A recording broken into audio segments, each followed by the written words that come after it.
የምታይበት መንገድ ካልሆነ በስተቀር ብዙዎቹ መጽሐፍት ጠቃሚ ናቸው። በተለይ የድሮዎቹ ተደክሞባቸው ጊዜ ተወስዶ የሚሰሩ ስለሆነ ብዙ እውቀት ይሸምትባቸዋል። እኔ አሁን ባዮግራፊ እና ታሪክ ነክ ነገሮች ብዙ ስለማነብ ብዙዎቹ ሰዎች የድሮ ሰዎች ናቸው የሚጽፏቸው። የድሮ ሰው ሀምብል ስለሆነ ራሱን በተጋነነ መንገድ አይገልጥም፣ ግን እውነትን ናሬት የሚያደርጉበት መንገድ በጣም አስተማሪ ነውና ብዙ ናቸው። ብዙዎቹ በጣም ጠቃሚ ናቸው። ግለሰብ ከምጠራ ብዬ ነው። መቼም የኔ ፕሮግራም ፖለቲካ ጉዳዮችን ሳይሆን የመዝናኛ ጉዳዮችን ነው በአብዛኛው የሚዳስሰውና የመዝናኛ ጥያቄዎችን ብጠይቆት ደስ ይለኛል። ስፖርት ይወዳሉ? ልጅ እያለሁ ወድ ነበር። እግር ኳስም መረብ ኳስም ጫወት ነበር። በማየት ደረጃውን ወጣቱ ያ አርሰናል፣ ማንቸስተር ምናምን ያለ ያብዳል። ጠቅላይ ሚኒስትር ዶክተር አብይ አሁን ለምሳሌ እሳቸው ያብዱ ኳስ ምንም ስሜት የለውም ወይንስ ስሜት ለመኖር ሳይሆን ለኳስ ለማየት ተብሎ የሚወጣው ኢነርጂና ጊዜ ብዙ አልደግፍም። ኳስ ወዳለሁ፣ ጫወት ነበር። ስፖርት አስፈላጊ ነገር እንደሆነ አምናለሁ። ግን ያንን ለማየት የሚደረገው መጋደል ብዙም አስፈላጊ ነው ብዬ አላስብም። እንደ መዝናኛ ብቻ መታየት ያለበት ነገር እንጂ እንደ ስራ መወሰድ ያለበት አይመስለኝም። ዛሬ ከነጋ ጠዋት ላይ መጀመሪያ ለማን የደወሉት ስልክ? ዛሬ ከነጋ የመጀመሪያ ስልክ ቢሮ ነው። ቢሮ ስራ ነበረ። ቢሮ የደወልኩት የቢሮ ሰራተኞች ጋር ደወልኩት። መጀመሪያ እንደው የጠቅላይ ሚኒስትር ሲኮን አስታውሳለሁ የሳውዲው ንጉስ መሰለኝ 5 ቦታ ደውላለሁ አገሪቷን ደህንነት ለማረጋገጥ ጀነራሎች ጋር፣ ፖሊስ ኃይሉ ጋር፣ እስር ቤቱ ጋር እንዲህ ነገር አለና ጠቅላይ ሚኒስትር ዶክተር አብይ የጧት የመጀመሪያ ስልኮቻቸው ምን ላይ ነው የሚያተኩሩት? ብዙ አይነት የመረጃ ወሳሰስ ስርዓት አለ። ከዚህ ቀደም እንደተባለው በስልክ ሀገር እንዴት አድሯል ይጠየቃል። በሃርድ ኮፒ መንገድም መረጃ ይላካል። አሁን ግን ቨርቹዋሊ ሪፖርት የሚደረግበት ስራ ተዘረጋ። በየቀኑ ጠዋት 1 ሰዓት እስከ 1 ሰዓት ተኩል የ24 ሰዓት መረጃ ልውውጥ ከሎ ኢንፎርስመንት ኤጀንሲስ ጋር ስላለ በቀላሉ ቢሮ ስገባ አገኘዋለሁ። ኦንላይን የምፈልገው መረጃ አገኛለሁ። ተጨማሪ ክላሪቲ የሚፈልጉ ጉዳዮች ካሉ ደውላለሁ። ለምሳሌ ዛሬ በመላው ኢትዮጵያ የገና ኢፍ በጥሩ እንዳደረ ነው የሰማሁት። ትናንት ቦረና ነበርኩ እኔ አጋጣሚ እና የቦረናም በዓል ከዚያ በኋላም ጥሩ ስሜት እንዳለው ሰምቻለሁ። ምናልባት ትናንት ስናገር ሰምተን ሊሆን ይችላል። ቦረና የሚገርም ነገር አየሁኝ። ምን አዩ? የዛሬ 21 ዓመት አባገዳ ማን እንደሚሆን የቦረና ሕዝብ ያውቃል። በጣም ሕፃን ልጅ ነው። ይሄ ነው የዛሬ 21 ዓመት አባገዳ የሚሆነው ብሎ አሳዩ። እና እኔ እኮ ኔክስት ይር ከምርጫ በኋላ ማን እንደሚሆን ያላቀም ደረጃና ቦረናዎች ያቋቸዋል። ቦረናዎች በ8 በ6 ዓመት ብቻ ሳይሆን 3-4 ተርም ልጆች ያዘጋጃሉ። ማን የምትሆነው እያሉ አመጋገቡን፣ አነጋገሩን፣ ውሎውን እየቀረጹ ይሄዳሉና አባገዳ ሲሆን የኖረበት ያደገበት የተዘጋጀበት ስራ ስለሚሆን ሳይቸገር ስራውን ወስዶ በኃላፊነት ይወጣል። እኛ ጋር አሁን የሚታየው ችግር አትዘጋጅም፣ ድንገት ይወድቅብሃል። ከወደቀብህ በኋላ አንተ መሸከሙን እስክትችል ስትንገዳገድ አገር አብሮ ይንገዳገዳልና ያለ ምን በጣም ኢምፕረስ አድርጎኛል ትናንት። ጠቅላይ ሚኒስትርነትን ከርቀት ሲያውቁትና አሁን ሆነው ሲያዩት እንዴት አገኙት? ከባድ ነው ወይ? ሁሉም ስራ ከባድ ነው። ያንተም ስራ ከባድ ነው፣ የኔም ስራ ከባድ ነው። የሚናቅ ስራ የለም ስራ ብለህ ከወሰድከው። የጠቅላይ ሚኒስትርነትን እንደማገልገል ነው የማየው። የተለየ ግምት አልሰጠውም።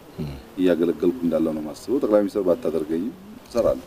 ድሮም እንደዛ ነው የማደርገው፣ አሁንም እንደዛ ነው የማደርገው። ብዙ በስራ ችግር የለብኝም። ሁሉም ስራ ከብዶኝ፣ ሁሉም ስራ ደስ ብሎኝ፣ ሁሉም ስራ ደግሞ በውጤት ነው ያጠናቀቅኩት። የጠቅላይ ሚኒስትርነቱን ስራ በጊዜ ሂደት ካቆሙ በኋላ በምን ሙያ መቀጠል ይፈልጋሉ? በምን ስራ ዘርፍ? አሁን እንግዲህ ከጠቅላይ ሚኒስትርነት በኋላ ይሄንን እሰራለሁ ብዬ አልወሰንኩም። ግን ብዙ ጊዜ በመጽሐፍ በማንበብ በመጽሐፍ በማስተማር ማጠፋ ይመስለኛል። ማስተማር እፈልጋለሁ፣ መጽሐፍ እፈልጋለሁ እና በማንበብ ማጠፋ ይመስለኛል። አሁን ላይ ሆኜ ሳስበው እንግዲህ ጊዜ የሚያመጣው ነገር ደግሞ አታውቅም። ምናልባት ከጊዜ ጋር ተያይዞ ተጨማሪ ስራዎች ሊፈጠሩ ይችላሉ። ብዙ የሚያረካኝ ነገር ጊዜ ወስጄ ባነብ፣ ብጽፍ፣ ባስተምር ደስ ይለኛል። የጊዜ አጠቃቀሙት ላይ ጠዋት የሆነ ቦታ ነው፣ ከሰዓት የሆነ ቦታ ነው። በጣም ጊዜዎት እንዴት ነው ማኔጅ የሚያደርጉት?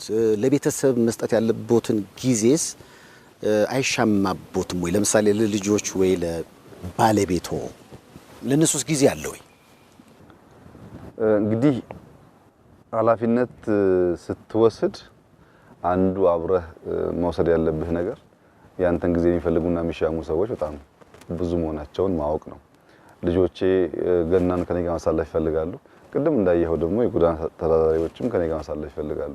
ይሄንን ጉዳይ ማጣጣም ያስፈልጋል። እኔ ልጆቼ ብቻ አይደለሁም ቢሮ እስካለው ድረስ ሁሉ ጊዜ እንደ ልጆቼ ብዬ ማስቀመጥ አልችልም። ግን በተቻለ መጠን ጊዜ እናሳልፋለን። ማታ ማታ ፕሮጀክቶች በመከታተልበት ሰዓት አብረውኝ ይከታተላሉ። እዚህ ግቢ የባለቤቴ ሚና ከፍተኛ ነው። በጣም ብዙውን ስራ ያገዘችኝ እሷ ናት። ያውቃሉ ጥማቴን ያግዛሉ። ስለዚህ እኛ እዚህ ቤት እስካለን ድረስ የኛ ጥማት በየቀኑ አዳዲስ ቫልዩ አድ የሚያደርጉ ስራዎች መስራት ነው። እሱስ መተባበር ነው። ልጆቹ ደግሞ ይማራሉ። የጸሎት ጊዜ በጋራ ቤተሰብ አለን። አልፎ አልፎ ምግብም በጋራ እንበላለን። ፕሮጀክት አብረን ፎሎ እናደርጋለን። ከዛ የቀረውን ደግሞ ስንጨርስ እናደርገዋለን ማለት ነው። የብዙ ሀገር መሪዎችን የማግኘት ነገር አለ። ከርቀት ለየት ያለ ግምት ኖሮት ሲያገኙት የተለየ ቦታ ደግሞ ያስገረሙት መሪ ማን ነው? በዓለም አቀፍ ደረጃ ብዙ አይነት የመሪነት ብቃት ያላቸው ሰዎች አሉ። በሚያስቡት ሀሳባቸውን በሚተገብሩበት መንገድ የሚገርሙ ሰዎች አሉና በቅርቡ የገጠመኝ አንድ ኢንትረስቲንግ ነገር አለ። እስራኤል ሀገር ሄጄ የእስራኤል ጠቅላይ ሚኒስትር ሳገኛቸው ስለ ዩናይትድ አረብ ኤሚሬቱ አሚር አናገርኳቸውና ሼክ መሐመድ ቢን ዛይድ ይባላሉ። ሼክ መሐመድ ቢን ዛይድ በጣም ዋይዝ እና አዋቂ ሰው ናቸው። ብትገናኙ ብትነጋገሩ እንዴ ያመቻቻለሁ ኢትዮጵያ ሆስት ማድረግ እንችላለን ብዬ በጣም ብዙ አወራኋቸው እና ከሰሙኝ በኋላ የሚገርም ነገር ተናገሩ። ሼክ መሐመድ ብሪሊያንት መሪ እንደሆነ ምንም መናገር አያስፈልግም። አቡዳቢን በቪዲዮ ካየኸው ማን እየመራው እንዳለ ይገባሃል አሉና ራሱ ሀገሩ የመሪው ማንነት ይናገራል። ራሱ የሀገሩ የሰዎች ዜጎች ደስተኝነትና ኑሮ መሪው ማን እንደሆነ ይናገራል አሉኝ። እኔ በግሌ ሼክ መሐመድን በጣም ነው የማደንቀው። ብዙ ጊዜ ቁጭ ብዬ አብሬው አውርቻለሁ። ስለ ዓለም፣ ስለ ፖለቲካ፣ ስለ ወደፊት ቴክኖሎጂ ያለው ሐሳብ በጣም የሚገርም ነው። ከዚያ በላይ ደግሞ ደግነቱ በጣም ጥሩ ነው። በተለይ እኛ ሀገር እንግዲህ የማመስገን ነገራችን ደከም ስለሚል ነው እንጂ እውነት ለመናገር በዚህ አንድ አመት ውስጥ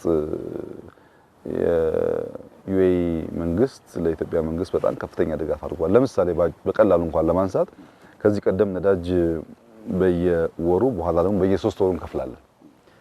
ወስደን 3 ወር ሲሞላ እንከፍላለን ለሚያቀርቡ ካምፓኒዎች። ምን ማለት ነው? በየ3 ወሩ ሃርድ ከረንሲ ማውጣት አለብን ማለት ነው። እና ውጭ ምንዛሪ ችግር ስላለብን ይሄንን ወደ አመት እንዲያሸጋግርልን ጀስት በቀላሉ ነው የጠየቅኩት። አመት አደረገልን። ለነዳጅ የምናወጣው 2 ቢሊዮን 3 ቢሊዮን ዶላር ከሆነ አመቱን ሙሉ ሰርተንበት ካለምንም ተጨማሪ ወለድ መጨረሻ ላይ እንከፍላለን ማለት ነው። ይሄ ለሀገር በጣም ጠቃሚ ነገር ነው። ከዚህ በተጨማሪ አሁን አፋር ክልል ብትሄድ ወደ 30-40 ፕሮጀክቶች ውሃ፣ ትምህርት ቤት፣ ባሌ አካባቢ በጣም ብዙ ፕሮጀክቶች ይሰሩልናል። ብዙ ሃይ ስኩሎች እየገነቡልን ነው። በከፍተኛ የደግነት ልክ ነው የሚኖሩትና ያን ደግነት ወድጀዋለሁ። ልክ እንደ መሪ እንደ ሁለትዮሽ ወዳጅነት ግንኙነት ሳይሆን እንደ ሰው ሲኖርህ የማድረግ አቅምህ የሚለካበት። ሁለተኛው በጣም የሚገርመኝ ነገር ልጆቹ ልኮ ነበር እዚህ ሀገር። ብዙ ጊዜ አይልኩም እንደዛ ልጆቹ ልከው ግን እንደ መሪ እንደ መንግስት እንድንቀበላቸው ሳይሆን ማማዘሪቱ ቤት ሄደው ምግብ እንዲያበሉ፣ ሰበታ አንስወራን ጋር ሄደው ምግብ እንዲያበሉ እና ሰርቭ አድርገው እንደ ማንኛውም ሰው ሰርቭ አድርገው ነው ሄዱት። ይህ ሰው ከየት አመጣው ይሄን ለምምድ ቢጠይቀው ልጅ እያለ አባቱ ሼክ ሳይድ የሚባሉት የሱ አባት ለጥቂት ወራት ሞሮኮ ልከውታልና ሞሮኮ ዌይተር ሆኖ አገልግሏል። ዌይተር ሆኖ እያስተናገደ የሱ ልጅ ደግሞ የመጀመሪያ ልጁ በቀይ መስቀል ስሙ ምናምን ቀይሮ ኢትዮጵያ ውስጥ ሐረር ነበር። እናንተ ሀገር ሐረር ውስጥ ገጠሩን በሙሉ ያውቀዋል።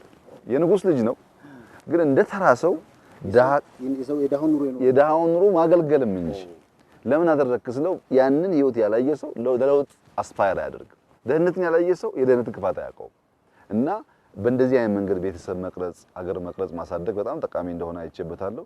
በእርግጥ ብዙዎቹ በጣም ከልምድ ከሚገናኟቸው ሰዎች ልምድ፣ ትምህርት፣ ዕውቀት ያላቸው ናቸው። እንግዲህ የዕውቀት ምንጩ ዲያሎግ ነው።